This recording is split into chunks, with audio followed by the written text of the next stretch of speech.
តាមដងស្ទឹងសំឡឹងទៅឆ្ងាយមើលភ្នំអានីផុតចុងព្រឹកសា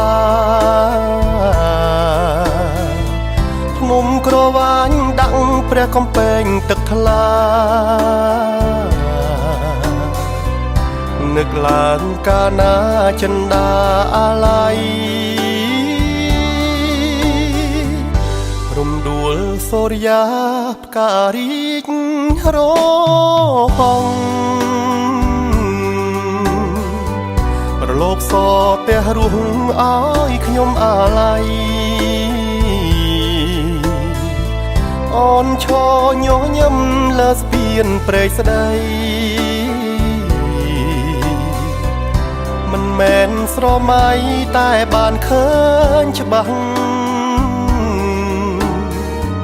អោខេត្តពោធិ៍សាត់សាងអនុស្សាវរីយ៍ក្លិនក្លែបដូចការញាឋានកៃឡាំងគ្រប់ភូមិតំបន់ការស្រស់ស្រស់ណាស់អោព្រះជាម្ចាស់ខ្ញុំសូមសច្ចា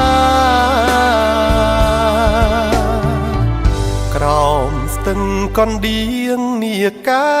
រវិជ័យការនៅវ័យខ្ចីគូកបទេពោធិវង្សយល់ហើយទ្រង់រៀមខ្លោចផ្សាមានតែអ្នកតាឃ្លាំងមឿងទៅដឹង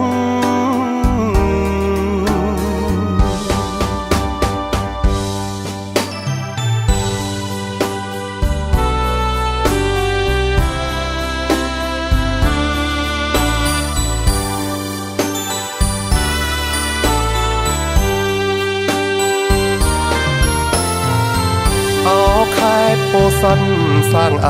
នុស្សាវរីយ៍ក្លិនក្លែបដូចការញាឋានកៃឡាំងគ្រប់ភូមិតំបន់ការស្រស់ស្រស់ណាស់អោព្រះជាម្ចាស់ខ្ញុំសូមសច្ចាក្រោមស្ទឹងកណ្ដៀងនាការវិជ័យការនៅវ័យខ្ចីគូកបទេពោធិវង្សយល់ហើយទ្រង់រៀមខ្លោចផ្សាមានតែអ្នកតាឃ្លាំងមឿងទៅដឹង